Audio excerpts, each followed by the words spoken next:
नमस्ते भाभी जी। नमस्ते देवर जी।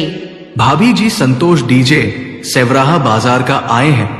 अपना डीजे लेकर। उनका डीजे बहुत खतरनाक बजता है।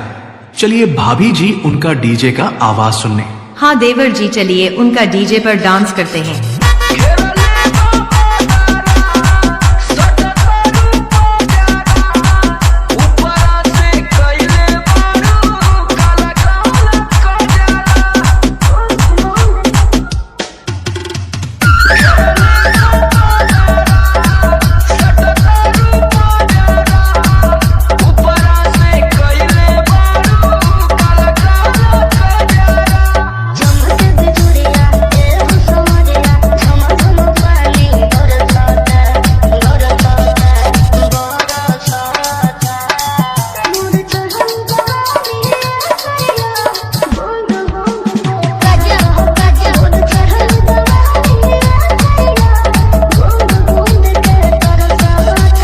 इलाका किसी का हो धमाका, डीजे संतोष साउंड सेवराहा बाजार का होगा।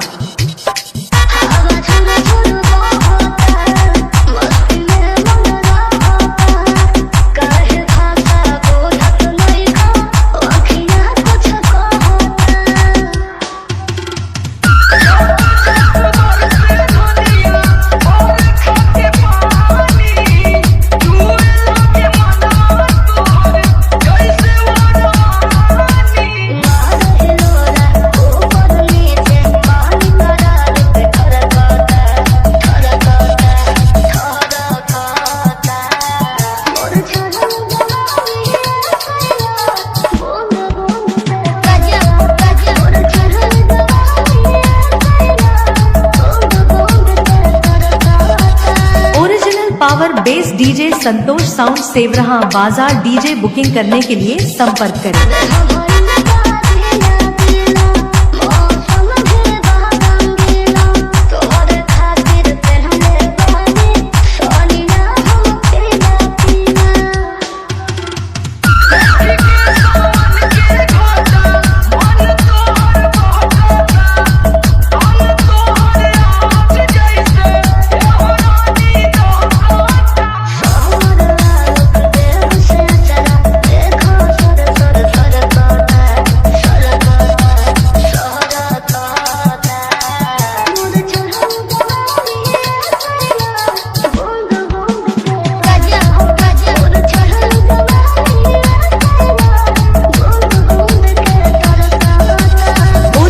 Power bass DJ Santosh sound Sevraha बाजार। डीजे बुकिंग करने के लिए संपर्क करें। मोबाइल नंबर है 76 672 00 687।